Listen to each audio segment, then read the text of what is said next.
Welcome to Bertrand Math, y'all. We're going to do some more problem solving today, day 2 of problem solving. This is attached to homework number 2, so please get some paper, pencil, pen, and get that big old brain. Let's go.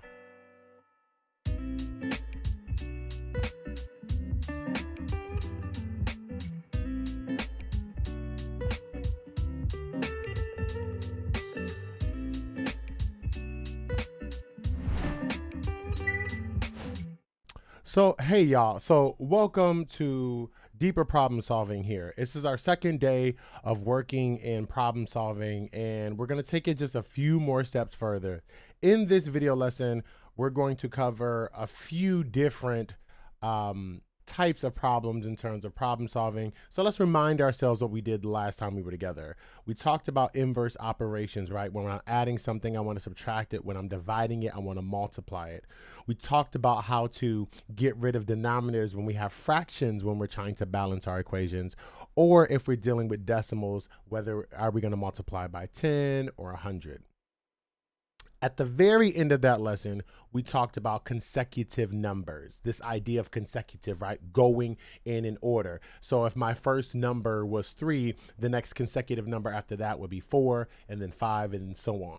If my number is 3, the consecutive number under it, right, would be 2, right? So consecutive going in order. So we're going to take it a step further. And we're still dealing with this idea of consecutive numbers, but we're going to deal with consecutive odd now. So in this question, it says, oh my God, I guess it got erased. Haha. The sum. So the sum of 3 consecutive odd numbers, I can't write today, so we'll make sure that's in there. Numbers is 75. What are those numbers? So if we think about that, right, even if we were just talking in terms of consecutive odd, well, these 3 numbers are consecutive odd. How am I getting from 5 to 7? I'm adding 2. So if I were to call 5 x, that's like calling the next consecutive integer, you got it, x plus 2, which means the next consecutive integer would be x plus 4. Make sense? Okay. So we're going to use this format here. I'm going to write it over here. X, the sum of these 3 consecutive odd integers, has to equal 75. Where my x is my smallest number. Okay. Well, if I do the work here, I'm going to end up with a 3x plus 6 equals 75. You also notice as I'm doing these problems, I kind of slow down and I'll pause because I'm giving you time to also pause the video and work it out for yourself. I'm going to finish obviously working out each problem, but you don't have to wait, right? You can pause it and you can go for yourself. Now, when you see this in Edpuzzle, you'll definitely have some moments where I want you to answer certain questions. But if you're just looking at this on YouTube to like refresh yourselves, you can also like, again, pause it, try it yourself to see if we match up with our answers. I'm going to subtract 6 on both sides. I'm left with 3x equals 69 here. Divide both sides by 3. And I get an x equals 23. My answers though, right, because I need those 3 numbers, then if x is my smallest, then my answer is 23, 25, 27.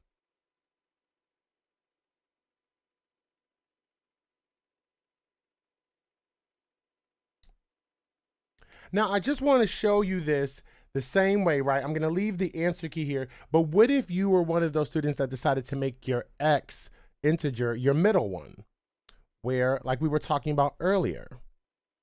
Show you that real quick. So if x is your middle term, and then you want one consecutive above, or consecutive odd above, that should be x plus 2. And if you want one under, or an consecutive odd integer under, that should be x minus 2. You guessed it, right? 3 terms. Here's one integer, a second one, and a third one. And let's see if we get the same answer. When we do this combining of terms here, we get 3x equals 75. We divide both sides by 3. X equals 25. If my middle term is 25, then that makes this one, you guessed it, 23, 27. So you should still get the same answer regardless of how you set it up, right? Because we're doing so much different problem solving, that's because I'm trying to show you that there's more than one way to get your right answer. Okay. Now let's take this a little step further. Let's say we were dealing with something that had some geometry or geometric properties to it. So we got this triangle here, y'all. And here, we'll call this 3x. We'll call this x plus 10, and we'll call this just simply x. 3 angles inside of a triangle. We should all know, you should remind yourselves, when you combine all of the angles inside of any kind of triangle, what does that degree add up to? You should guessed it, 180. Now, let's say the charge here is to solve for x. Okay, if you know the degrees inside of the triangle equal to 180, okay, then let's do that. We're going to do the sum of these, right? 3x plus x plus 10 plus x should equal 180. You can go ahead and pause the video, do the work yourselves if you like. I'm going to get a 5x plus 10. My next move should be to subtract here. I'm going to divide both sides by 5. And then x is going to give me, what is that, 34? And there you go. A step further I would ask on a test is like, okay, solve for x and then tell me the degrees in each one, and you can apply x to each one. That could be a further step I would give you. Interesting note, because all of these have different angles, they have different sides. Do you remember what we call a triangle that is all different angles and all different sides? If you said scalene, you got it. That's it. Problem solving. Now let's go to something that's a little bit more, it's a bit more crazy. Or it seems crazy, but really it ain't that deep. It ain't that deep at all. 2 more and we're finished. So it says, find 3 numbers such that the second number is 3 more than twice the first number, and the third number is 4 times the first number. The sum of the 3 numbers is 164. That sounds crazy. But is it though? Is it? Let's get to work. So let's go with what we know. We know we need 3 numbers. Sum of the first number. Well, what is that? I don't know. So what do we call that? I'm going to call it x. Now, since I've identified my first number, because it has no other stipulations here, I can now dig into the details that they describe for the second and third one. So it says the second number is 3 more than twice the first. It's 3 more than twice the first. 3 more than twice the first. Okay. Well, if that's the second number, third number says, and the third number is 4 times the first. Oh, 4 times the first? If the sum of the numbers is 164, what does that mathematical sentence look like? Right? Because I want to solve for this x and I want to get these numbers. I think people, I'm thinking you might already be where I'm heading, and you might be ahead of me already because you are like just flying through, and that's awesome. You should have this. Let's do some math here. We got 3x, we got a 7x plus 3 equals 164 minus 3 on the both sides. We got a 7x equals the 161. Divide both sides by 7. And then x is going to be 23. So in this case, the first number, right, we always got to answer our questions here. First number is going to be 23. Given the definitions that we worked through, the second number is going to be 49. And our third is going to be, what is that, 92. There's your answer. So the thing, right, I guess the trap here is that I'm trying to get out is that, right, you just got to pull apart. Don't let all the numbers and the confusing and the this and the that confuse you. You just pull it apart. The first thing to do is name whatever you don't know. That's what variables are. They're the unknown until we know them, okay? All right, let's try one more variation. And this one is a variation on age.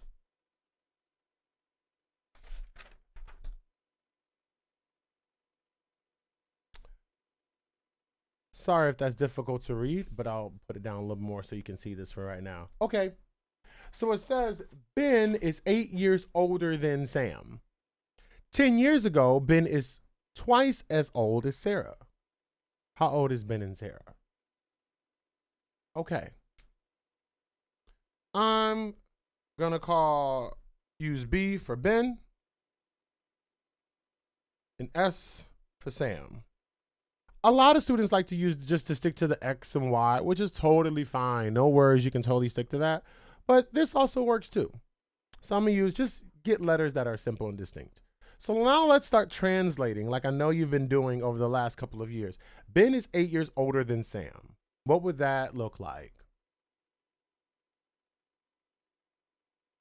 If you went ahead and said something like I did something like this. Ben is equals, Ben is 8 years older than Sam. Now here's the other one. 10 years ago, Ben is twice as old as Sarah. So we know that Ben is twice as old as Sarah. But that was 10 years ago. What does that sound like as an operation 10 years ago? If it's 10 years ago, am I going to be adding something or am I going to be subtracting it? It's subtraction, like you're thinking. So if this is 10 years ago, then I have to represent 10 years ago. But I can't just represent 10 years ago for Ben. I also have to represent 10 years ago for Sarah. And here's the tricky piece. It's not this, it's this. Because we're talking about them. So I keep calling Sam Sarah. I just caught that. So Sam is also 10 years ago. Because I can't just go back 10 years. We all are, right? Like 10 years ago, we all were 10 years younger. Like that's how it works. So it has to go for everybody. If you write it like this isn't saying twice the age. This is saying twice Sam's age minus 10 years. This is saying twice Sam's age 10 years ago. Right? Got to be careful of that. So how do we then solve for one? Well, we got a B equals 8 plus S, which we got there. So I'm going to just substitute that in. I got an 8 plus S minus 10. I'm going to do my distributive property, 2S minus 20. Okay. S minus 2, 2S minus 20. I'm going to add 20 to both sides. S equals 2S minus 18. If I move this 2S over here, you're going to see me, I'm going to write up here, people. You're going to see me with a minus S minus 18, which is just saying S is 18. So Sam, we know, is 18 years old. And Ben is 26. All right. Again, the big things to remember here is that we're translating. Take your time when you're looking at these problems. We're breaking them down. We're identifying our variables that we're going to use, and then we do our order of our inverse operations to then figure that out. The only other piece I want you to remember here, right? Remember your idea of consecutive, and remember to answer the question. Some questions are going to ask you just solve for the unknown. Some questions are going to ask you, once you solve the unknown, what is that final answer? Make sure you're answering that final answer. Okay, so we'll stop there. Let's give it a shot. Give it a shot. This video is attached to homework number 2, and it might help you a little bit with homework number 1, but definitely let's take a stab at homework number 2, and then we'll take it from there. Other than that, you've been awesome. And let's remember, people, let's go forth on the fray. Ow.